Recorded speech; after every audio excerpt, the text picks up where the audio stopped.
की क्रिकेट में रेफरी आया ना, वो सईद की वजह से आया है। वो जो 100 करके फील्डिंग के लिए नहीं था। हालांकि ये बैठे हैं, इन्हीं को जवाब देना चाहिए, क्योंकि सक्सेस जितनी इन्होंने देखी शायद ही किसी ने देखी हो। मेरा मकसद है मैच ऑफ क्रिकेट, उधर तो उतरना भी ग्राउंड में एक अजीब फीलिंग से जब जाते हैं। तो जब क्रिकेट शुरू की इवन एज यंगस्टर, आपका आइडियल बैट्समैन कौन था कि मैंने ऐसा बनना है? मैं उस वक्त तो सईद भाई और इंजमाम भाई आते थे नज़र, और दिल तो यही करता था इन जैसा बनूं, लेकिन इन जैसा बनना मुश्किल था।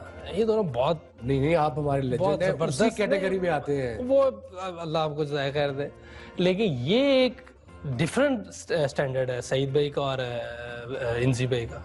ये दोनों बहुत ही ऐसे प्लेयर थे कि जो मैच को फिनिश कर देते थे, खत्म कर देते थे। सईद भाई भी, सईद भाई का तो मैं अक्सर मैंने आपके एंड तक तो जाता नहीं था, उससे पहले ही खत्म कर देता था। हाँ वही ना, वो मैंने पता था कि थक जाऊंगा और उठा के कौन लाएगा इतनी जो आजकल की क्रिकेट में रेफरी आया ना, वो सईद की वजह से आया है। वो जो 100 करके फील्डिंग के लिए नहीं था। जब 100 किया फील्डिंग में, ये जो कैच ड्रॉप हुआ ना मेरा, हाँ, उसमें भी सईद भाई बाहर बैठे। मैंने 140 किया था, हाँ, अंदर ही नहीं आए, अंदर ही नहीं आए, फिर मुझे जाना पड़ा। तो जब मीटिंग्स होती थी रेफरी से, मैं कप्तान था, जब मीटिंग्स होती थी रेफरी से, तो रेफरी एक ही बात कहता था, दूसरा कप्तान और रेफरी, कि तुम्हें 12th मैन नहीं मिलेगा सईद अनवर के लिए। नहीं, वो ले जाते थे। अच्छा, वो फिर भी ले लेते थे। कमाल बात करते होंगे अंदर। पता है ना, अब तो खत्म कर दिया ना, अब खत्म हो गया। तो अगर सईद अब होता तो क्या होता? तो फिर हम 10 से ही होना था। 10 चलिए यूसुफ, जबरदस्त मजा आ रहा है। थोड़े से क्वेश्चन हमारे ऑडियंस आपसे पूछना चाहते हैं, चलिए उनकी तरफ चलते हैं। भाई हल्के सवाल करना, मैंने शुरू में आते हुए कहा था सख्ती वाले सवाल नहीं करने। अबू धाबी दुबई वाली विकेटें होनी चाहिए। जी आपका नाम? मेरा नाम इकरा है, मैं आईबी में पढ़ती हूँ। ओके सर, अगर आप क्रिकेट में नहीं होते, क्योंकि आप एक स्पोर्ट्समैन हैं, तो आप क्रिकेट के अलावा कौन सा स्पोर्ट्स लेते अगर क्रिकेट नहीं होता तो? जिस तरह की मेरी फिटनेस थी और जिस तरह की फ्लेक्सिबिलिटी थी, मैं कोई और गेम खेल नहीं सकता था लूडो के अलावा। चलिए एक और क्वेश्चन पूछते हैं यूसी जी। मेरा नाम हसान बुखारी है और मैं IBSC हूँ। मुझे अभी कंट्रोल नहीं हो रहा, मेरे चाइल्डहुड आइडल बैठे हुए सामने। लेकिन मेरा सवाल एक बड़ा टेक्निकल टर्म्स के हवाले से, कि दोनों बहुत बड़े सुपरस्टार रह चुके हैं पाकिस्तान के लिए, और बस ये पूछना था कि सक्सेस को दिमाग पे ना चढ़ाना और फेलियर को दिल पे ना लेना के लिए मेंटली तौर पे किस तरह आप लोग अपने आप को प्रिपेयर करते हैं? यूसी पहले तो जवाब दे, फिर मैं देता हूं। अच्छा, मेरा हालांकि ये बैठे हैं, इन्हीं को जवाब देना चाहिए, क्योंकि सक्सेस जितनी इन्होंने देखी शायद ही किसी ने देखी हो। लेकिन जो मैं बैटिंग करने जाता था, तो जिस दिन फेलियर दिल में होता था उस दिन फेल हो जाता था। फेलियर को दिल में नहीं लाना, फेलियर से घबराना नहीं है, कोशिश करनी है ईमानदारी से। जो भी आप काम करें किसी भी फील्ड में, सबसे पहले उसके लिए ईमानदारी होना बहुत ज़रूरी है, कि आप जिस फील्ड में भी उसके साथ सिंसियर होना चाहिए, ईमानदारी से काम करें, और फेलियर दिल में नहीं आना चाहिए, तो इंशाल्लाह अल्लाह कामयाब करें। बिल्कुल आई एग्री। मैं भी जब खेलता था, देखो जरूरी नहीं कि हर रोज आप 5 विकेट लोगे, हर रोज आप 100 करोगे। किस दिन आपने 0 पे आउट होना है, किस दिन पता है, मैं क्रिकेट का एग्जांपल दे रहा हूँ, बट लाइफ में भी यही है कि आप भी जब आप पाओगे, अपने कॉलेजेस खत्म करोगे, जॉब्स मिलेंगी, कोई आप किस दिन फेल भी होगे, बट उसको दिल में नहीं लेना, बिकॉज याद रखना कि they are not no shortcuts.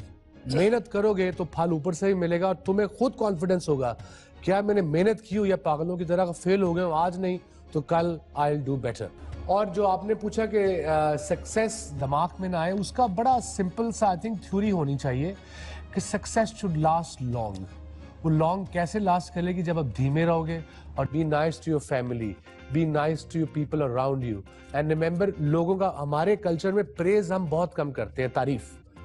So the praise can do wonders, और उससे आप आई थिंक आप हम्बल ही रहोगे पूरी उम्र।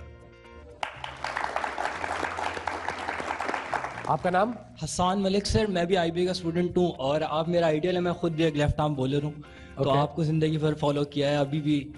सर मेरा आपसे सवाल है यूसुफ भाई, कि आपकी ज़िंदगी की सबसे मेमोरेबल इनिंग्स कौन सी थी?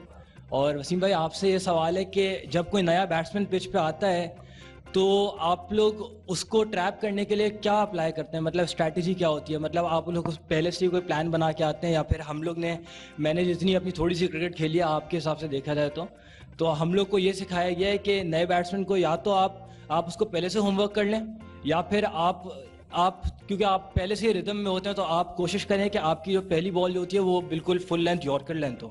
तो आप लोग क्या सोच के जाते हैं? पहले ग्रेट बैट्समैन से पूछते हैं, फिर मैं आंसर देता हूँ।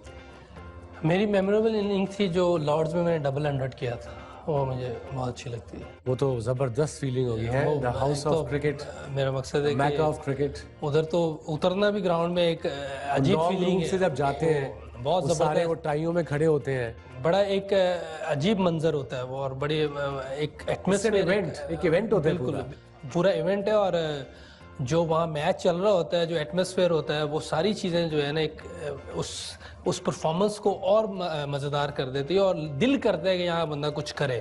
और जिसने जो कुछ किया होता है, एक तो वो बोर्ड पे नाम आता है, वो बड़ी ऑनर है। ड्रेसिंग रूम में बोर्ड लगे हुए हैं, होम के भी और अवे ड्रेसिंग रूम में भी, जो जिसने 5 विकेट ली है, 100 या 200 की है, उस पे नाम है। मेरी एक रिग्रेट है, मैंने लॉर्ड्स में 4 आउट किए, 5 नहीं किए इनिंग्स। अच्छा, आपने भी नहीं किया? नहीं। सचिन का भी मैं 100 नहीं है वहाँ, नहीं है वहाँ पे। 2 बड़े जो लेजेंड हैं दुनिया के, उन दो उधर नहीं, बोर्ड पे नहीं आ सके। I know. मैं डबल 100 पाकिस्तान की तरफ से सबसे ज्यादा रन मेरे हैं वहाँ, 202 हाईएस्ट नहीं है। और आप नए बैट्समैन की बात कर रहे हैं, जब मैं बॉलर था मुझे ये पता था कि नया बैट्समैन जो आ रहा है वो मेरे उस पर ज्यादा प्रेशर है मेरे से। कोशिश यही करता था कि मैं उसको खिलाऊं हर बॉल, ताकि वो बल्ले से खेले। पीछे कर एक आधा पीछे शुरू में नहीं करता था, अगर वो फ्रंट फुट पे आ रहा है फिर मैं पीछे करता था, नहीं तो बल्ला शुरू में आगे चौका भी लग जाता मगर आगे, ताकि उसका जब नया बैट्समैन आता है, यूसुफ आपको ज्यादा बेहतर बता सकेंगे, 1-2 गेंदें लगती है इनको सेट होते, रिफ्लेक्सेस को सेट होते, थोड़ा मूवमेंट पाँव की स्लो होती है, तो अभी आप आगे गेंद अगर स्विंग हो रहा है तो आगे करोगे तो चांस है लेग बिफोर का बोल्ड होने का। This was my ploy. और तुम लोग होमवर्क कर नहीं सकते बिकॉज स्टैट्स नहीं है, देखा नहीं हुआ, बट ये नहीं पता होता कैसा खेलता। हमारे पास तो पूरे स्टैट्स होते थे, हमने देखा होता था, मगर इतना पता यूसुफ के नया बैट्समैन है, उस पर प्रेशर ज्यादा है बजाय के हम पे। ये इंटरेस्टिंग बातें इस लेजेंड से जारी रहेंगी। टाइम है एक छोटे से ब्रेक का, मिलते हैं थोड़ी देर बाद।